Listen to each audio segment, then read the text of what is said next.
Man sauc Pēters un Pēters Urtāns, jā. Un daži cilvēks esmu jau Urtāns. Daži jau esmu sastapies šajā mazajā dzīvītē vai šajā Rīgā. Un daži redz pirmo reizi.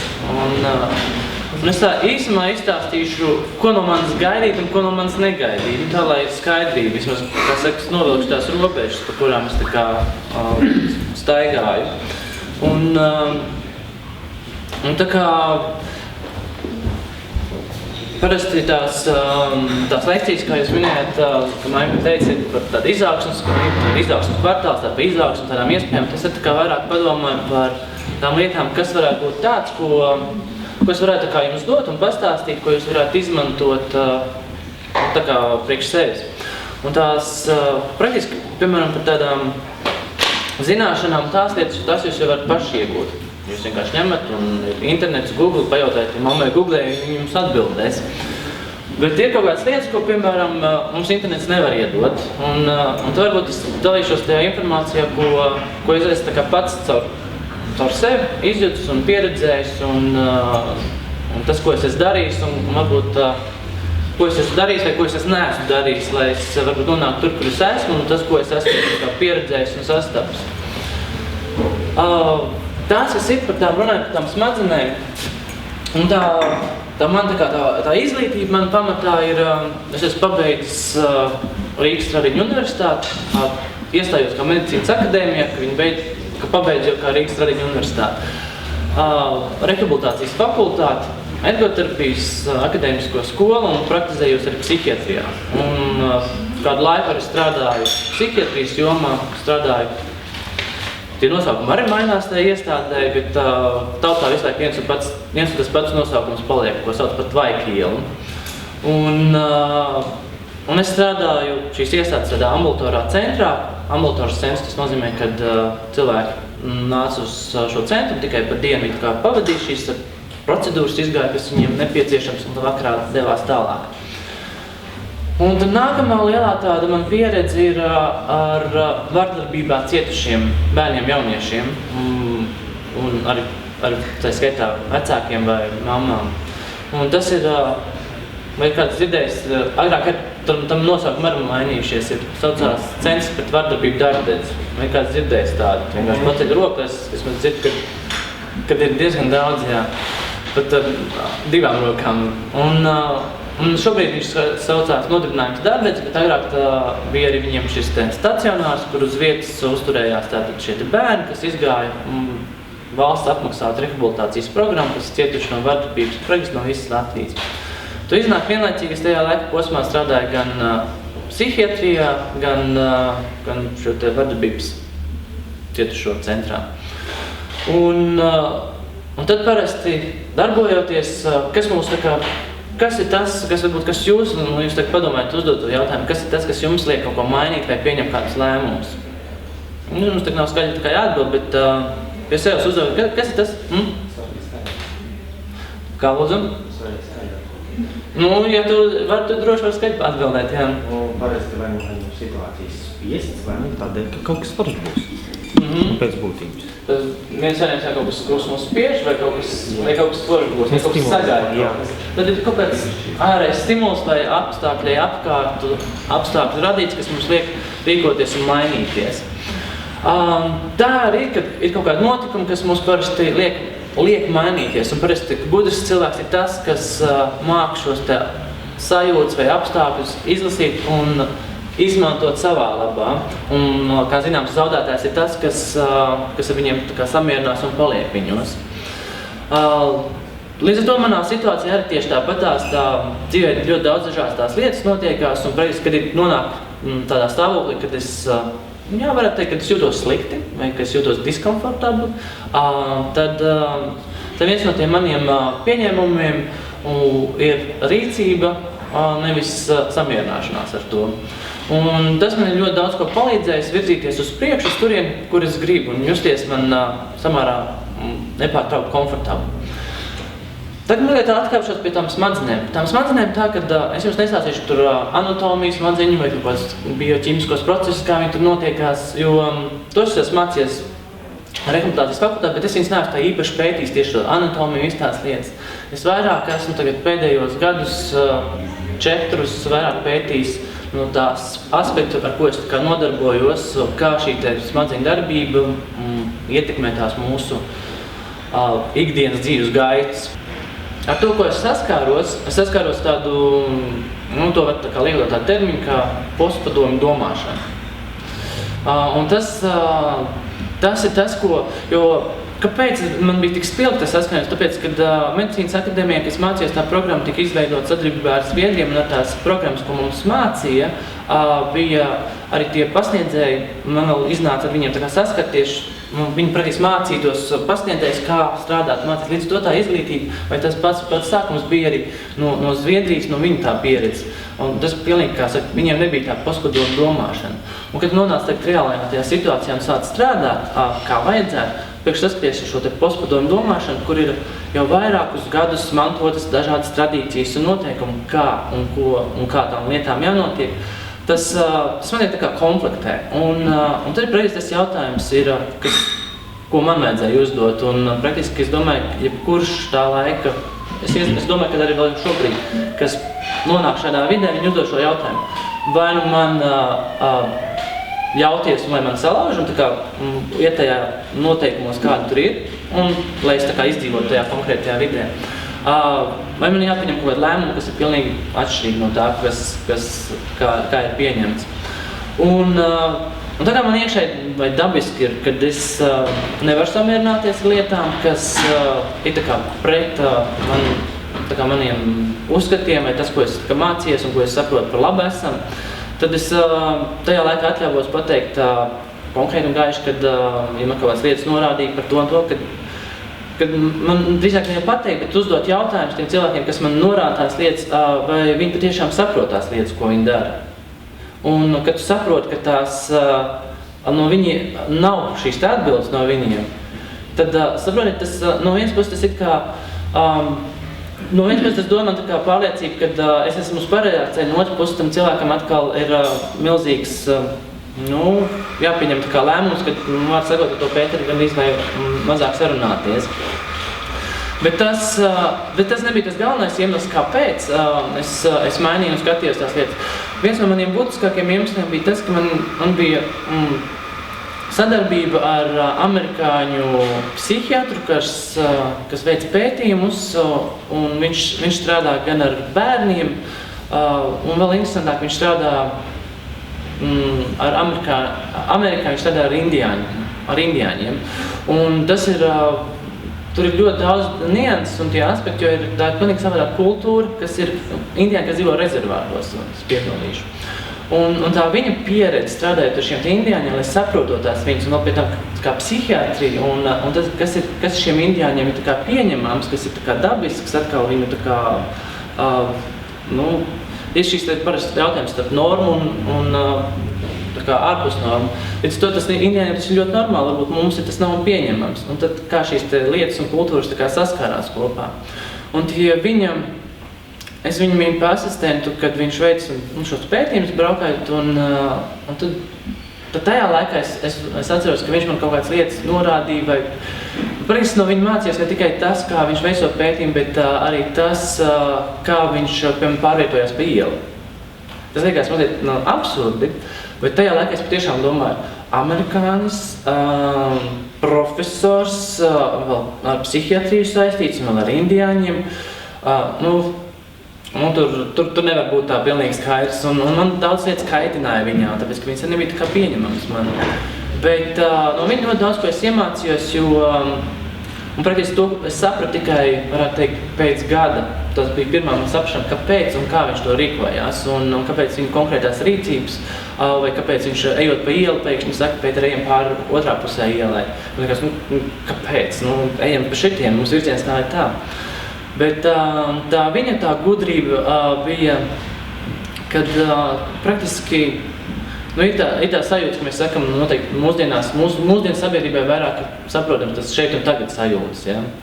Ka tu spēj vadīties pēc noteiktiem apstākļiem, kas notiekās, un atbilstoši arī reaģēt. Tas ir, kad piemēram, tā par to ielu ejot, tur ir pavisam liekas minimāli, tu nāk cilvēku grupiņu kopā. Tas, kas notiekās, ja tu ej tā kā pa to ielu, un tur ļoti šaura tā ietve, lai mēs tā kā paiet garām, tur ir tāds tā kā, mazliet tā kā berzēšanās, jo uz ielas nevar uzkāpt, tur ir intensīva satiksme, bet tas, ko viņš skatās, lai jebkur, kur viņš dodās, ne tikai viņa prātā, bet arī, lai tajā fiziskā vidē būtu plūstoši tas viss. Un cik interesanti, to pēc tam man pašam uz sevis izmēģinot, to jūs arī kāds varat pamēģināt. Kā tās lietas, interesanti, kā jūs sākat uztvert apkārtējo vidi un cik jūs daudz iespējas sākat ieraudzīt. Un tas ir pavisam tāds vienkāršs piemērs no tādas praktiskās dzīves, ko es iemācījos, ko es no sākuma nepieņēmu. Es gāju aiz viņu bubināju, bet reāli, kā es teicu, pēc gada es apzinājos un sāku pats pamēģināt tās lietas. Un tad es sapratu to pozitīvo, ko tas man var dot. Un tad arī šis profesors, ko viņš iemācīja man ar savu attieksmi, savu darbībām. Piemēram, bija tāds ļoti spilgts piemērs, kas man tajā laikā likās pilnīgi absurds. Un man likās, tas tā kā norakstāms uz profesoru, kā mēs runājam, profesors reiz tādās pēdiņās ieliekot ar savām īpatnībām. Kad mēs tajā pilsētiņā, kurā mēs dzīvojām, izmantojām veļas mazgātavu, un kā jau profesoram gados, viņam ir īpašs ar vēnām kaut kas aiziet, īpašās tās vēnu zeitas, un viņš tās tur nodevis. Un tāds ļoti saimniecisks sīkums, un pēkšņi viņš to saņēmis to veļu, tas skatās, ka viņam nav viņa īpašās tās zeitas nav.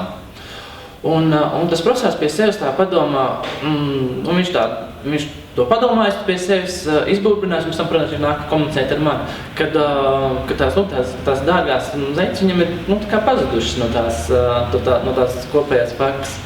Un kā tā, un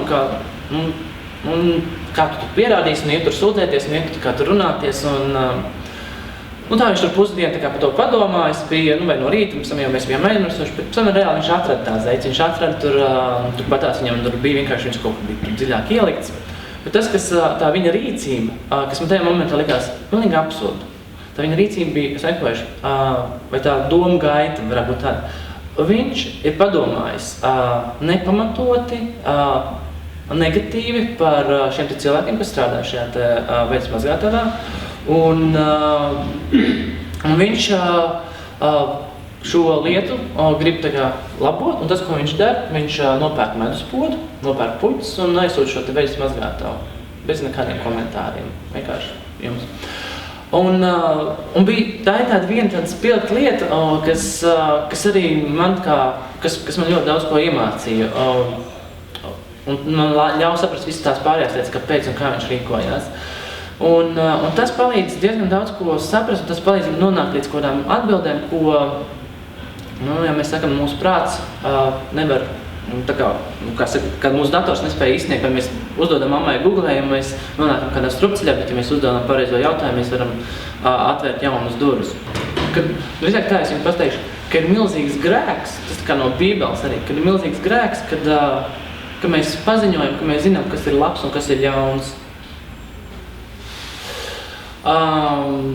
Jo līdz ko mēs to paziņojam, kad es zinu, kas ir labs un kas ir ļauns, tā mēs esam tā kā grēkojuši. Un to es interesanti tikko dzirdēju no Latvijā, no viņa ļoti atbildīgā profesora, zinātņu akadēmiķa, Kalviņš, ja? Kalviņš, Ieras Kalviņš, ja? Un tad tas, kas man saslēdās, tā interesanti arī tas, ko no smadzeņu puses skatoties, un tās lietas, kas man zina, kad tur ir milzīga patiesība tajos vārdos. Un kādēļ? Es pastāstīšu to, kad es pastāstīšu par pētījumiem, ko man nācās saskarties. Es pats viņos nebiju tikai iesaistīts, bet es biju blakus ar tiem cilvēkiem, kas ar viņiem nodarbojās. Proti, kas notika Amerikā. Tad atgriežamies tagad vēl uz ielu, tātad psihiatrijas slimnīca. Tad šis konflikts, kas man radās ar to, un praktiski tas galvenais jautājums bija, vai pat tiešām pēdējo 50 gadu laikā nav iespējas bijušas mainīties šeit nozarei, jo praktiski tādas pamatās lietas, ja tā paradigmas 50 gados nav mainījušās tās terapeitiskās vai pieejas. Un psihiatrija praktiski vēl joprojām viena no medicīnas nozarēm, kura strādā ar orgānu, saucam par smadzenēm, bet reāli viņu neapskatot, reāli balstoties uz simptomiem. Uzstāda, ko noteikts izraks zāles vai simptoms. Tas ir tas, tas ir ļoti diskutabls jautājums, bet tas ir viens no aspektiem, ko mēs varam paņemt un pielikt un skatīties uz tām lietām, kā viņas notiekās. Protams, man bija tas jautājums, ka tiešām nav nekas cits pasaulē iespējams šobrīd. Un pateicoties šiem kontaktiem ar šiem amerikāņu profesoriem, tad man bija iespēja iepazīties ar šīm lietām, kādas šobrīd pasaulē ir un kādas vispār izmanto. Un tad es iepazinos ar pašos pirmsākumos ar neirofeedback metodu, vai kāds zina, kas tāds ir, vai neiroloģiskās atnieciskās saites metodu. Vienkārši paceļam rociņu. Neirofeedback nav biofeedbacks, arī nav. Labi, es pastāstīšu. Visu vēsturi nestāstīšu, bet tos pamatās lietas par neirofeedback. Ja latviski viņi pārtulkoja neiroloģiskās atnieciskās saites metodu. Šī pieeja tiek izmantota medicīnas modelī, un tad tā vēsturiski izmatas no sākuma bija biofeedback. Tad lietas, ko mēs varam izmērīt savā ķermenī. Ko mēs varam izmērīt? Mēs varam izmērīt temperatūru, asinsspiedienu, mēs ko vēl varam izmērīt? Pulsu, jā. Un vairākas darās šīs lietas, ko mēs varam izmērīt. Un ir šie mērinstrumenti, kas izmērš ķermenī, un tad ir ekrāns, kur mēs varam redzēt, kas mums konkrēti tur notiekās. Un tādā veidā mēs varam saņemt atgrieznisko saiti par to, kas mums notiekās. Tad iedomājieties, jums temperatūra tur staigā, vai drīzāk pulss ir straujāks, viņš ir mazāk strauji, vai tas asinsspiediens mainās. Un ja mēs varam redzēt, mēs spējam apzināties un spējam to skatīties, vai mēs to procesu varam ietekmēt vai nevaram ietekmēt. Un praktiski mēs varam trenēties, ja mēs esam... Un kas notiekās, ja mēs esam satraukušies? Bet tās iekšējās sajūtas, kādas jums ir? Padus, lapjas, trauksmēs. Un tad zināmas asociācijas ir. Un ja mēs tajā mirklī esam pieslēgti pie mērinstrumentiem, mēs spējam izmērīt šos bioloģiskos procesus, kas mūsu, vai fizioloģiskos, drīzāk tos procesus, kas notiekās mūsu ķermenī. Un ja mēs viņus varam visus tās mūku vēl apskatīties reālā laikā, tad mēs skatāmies uz sevi un mēs sarījūtam, kā mēs jūtamies, un mēs redzam, kas mums tur notiekās. Un šādā veidā, piemēram, skatoties, ka mēs esam kaut ko satraukušies, ir iespējams trenēties, lai, piemēram, šie fizioloģiskie procesi mazinātos, vai viņi būtu noteiktās tajās konstantēs, un mēs iemācāmies viņas kontrolēt. Tās lietas, kuras mēs mācāmies ar riteņbraukt, mēs mācāmies ar kādas fiziskās aktivitātes, un mēs mācāmies kaut kādas lietas, ko mēs varam apgūt, un mēs varam labāk skriet un dažādas rezultātus. Tāpatās mēs varam iemācīt organismu, vai drīzāk paši iemācīties, kā šīs lietas kontrolē. Un to izmanto, tas ir tā slavēni, tas ir padomu laikos jau ļoti spēcīgi tika attīstīts, jo praktiski, visi zina to eksperimentu ar suņiem, Pavlova, noteikti atceraties, jā. Tad, jo tās pirmsākumi ir tajā Krievijā, meklējam, un arī Latvijā bija Jūrmalā Partnova institūts tāds, kas nodarbojas ar šīm biofeedback lietām, un viņi kotējās ļoti augstu, un viņš jau tajos, pat 70. gados viņš braukāja uz Ameriku un uz citām pasaules valstīm, viņš praktiski pārstāvēja Padomju Savienību. Šīs tehnoloģijas tajos pirmsākumos praktiski, tā vēsture vēl tālāk ir kaut kādi 50-60 gadi, ko viņas izmanto.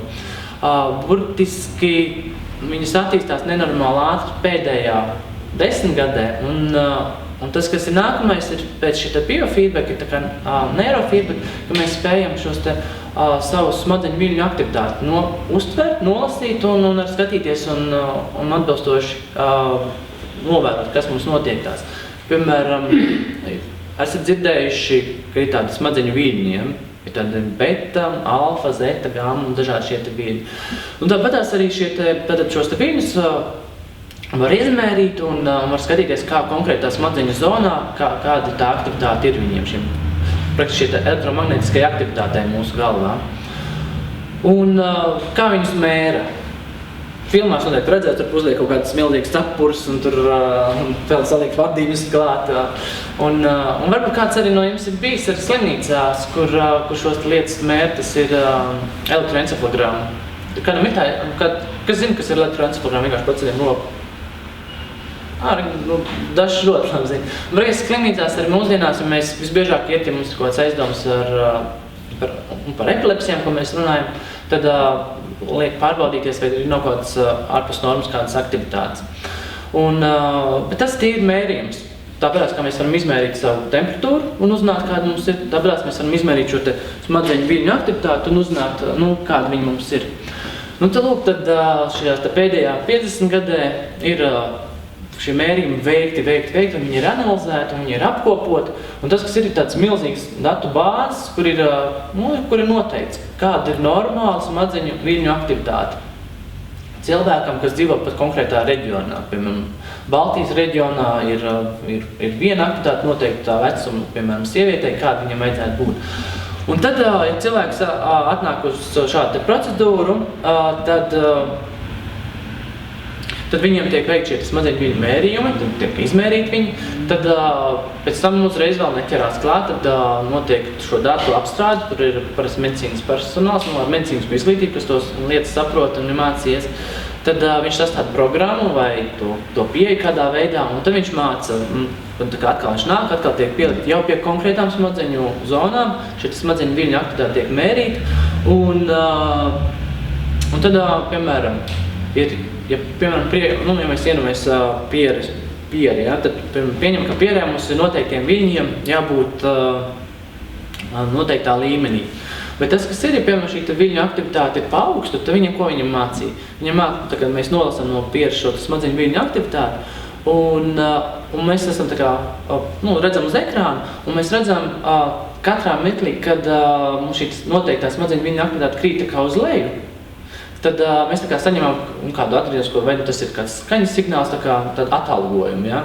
Un līdz to tādā veidā mēs varam praktiski vairākas reizes mācoties, mēs varam šos smadzeņu viļņus samazināt uz leju. Un to medicīnā izmanto, vai tajā medicīnas modelī izmanto īpaši bērniem ar uzmanības deficīta sindromu, kuriem ir izteikts šīs smadzeņu viļņu aktivitātes, tāda disharmonija. Bet tas nenozīmē, ka visiem viņi ir, bet tiem bērniem, kuriem ir tādi. Bet kuriem ir, ja viņam iespējams ir šo smadzeņu viļņu aktivitāti pazemināt priekšējā smadzeņu daļā, tad viņam ar šis simptoms var mazināties, vai viņi nekļūst, viņi spēja vairāk koncentrēties īstenībā uz lietām, viņam vairs nav visu laiku jāskraida apkārt. Tad ejam tālāk tajā dzīves stāstījumā, kad tas bija jautājums, vai nav iespējams kaut kāds cits pieejas, un šīs neirofeedback skatījos, un vēl dažādas, un tas pats internets jau tajā laikā bija pieejams pirms gadiem 5, 6 apakaļ, 7 gadiem laikam. Tad praktiski tās lietas tu vari jau mācīties, sēžot internetā, vai dažādas kursus var apmeklēt, bet, protams, tās praktiskās lietas, lai tu iemācītos, tur pat internets nekādīgi nevar palīdzēt, jo pat video un viss tam līdzīgi tu nevar. Līdz ar to man nācās, un tas, ko es arī izdarīju, es pieņēmu lēmumu un braucu uz Ameriku, kur tās lietas praktiski apgūt, kā tas notiekās.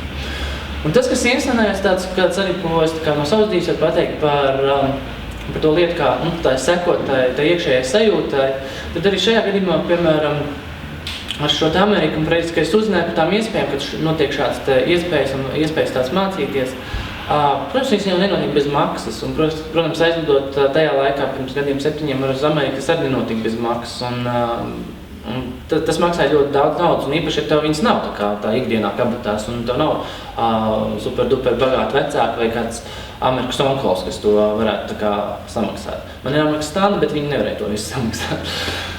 Bet tas, kas bija, ko es patiešām, to parasti saku brīnumainā kārtā, ja lietām jānotiek, viņas notiekās. Un šajā gadījumā manā situācijā bija tā, patiešām, mans pirmais bija, kad man bija 100% pārliecība, ka tas ir tas, ko man vajag, jo to es praktiski biju veselu gadu, un sevi marinējis.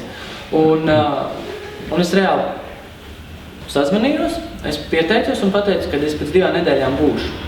Un viņi teica, ļoti labi, tad mēs jums izsūtam rēķinu, kas ir jāiemaksā jums pirmā iemaksa, kas ir pār pāris tūkstoši lati. Es teicu, labi. Un pētoties šeit sarunai, tad jūs varat sajust, praktiski es varēju sajust, kā sāk strādāt smadzenes un cik viņās daudz tas potenciāls tomēr ir. Vai dabūt un steidzam? Vai dabūt un steidzam? Lai dabūtu un steidzam samaksāt, jā, un vēl plus vajadzētu biļetes dabūt vēl vīzes tajā laikā bija, un kur dzīvot to laiku, kamēr tu vēl tās praktiskās lietas mācīties. Un tas process bija ļoti patīkams, jo tur pēc teikt, kā viņš sāk intensīvāk darboties. Un tāpēc ir tāds, kad, ja mēs tā kā esam iekuņojušies un ļoti labi mums ir, tad nekur var attīstīties negribās, un tad mēs sākam tā kā sēdēt. Un tas, kas ir tāds, man ļoti interesants sarunas ir pēdējās mēnešu laikā bijušas ar vienu semiotikas doktorantu, kurš pēta dažādas šīs lietas un zīmes un ļoti daudz šo informāciju arī izpētīs. Tad, piemēram, viņš kā piemēru minēja, kā paskatīties uz Angliju, uz tā kā aristokrātiju, 19.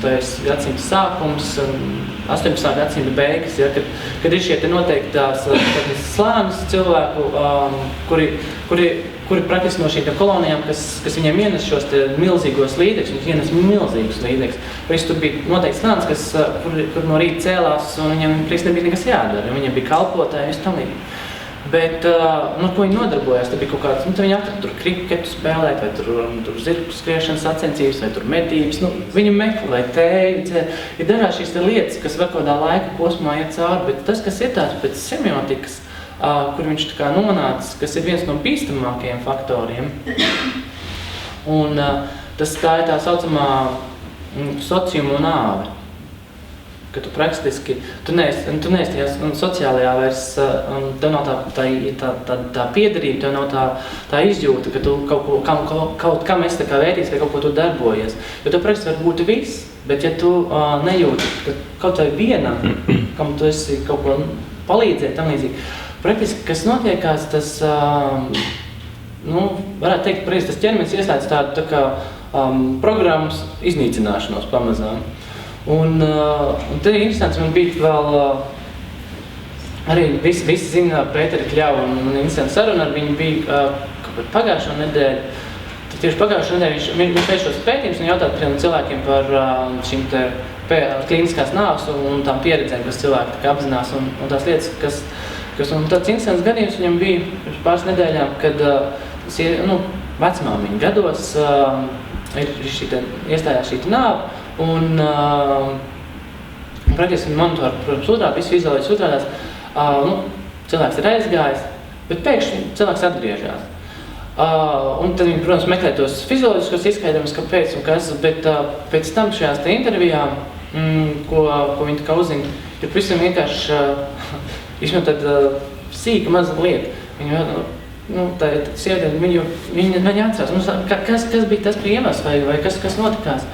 Un tā vecām saka, es pēkšņi, es tā kā, jo tā sajūta, lai pēdējās kāds tā sajūta nodēļas, bet ir ļoti patīkams, viņi tā kā tad dodies, bet tajā mirklī viņi saka, es pēkšņi atcerējos, kad es apsolīju savam mazbērniņam uzcept pankūkas.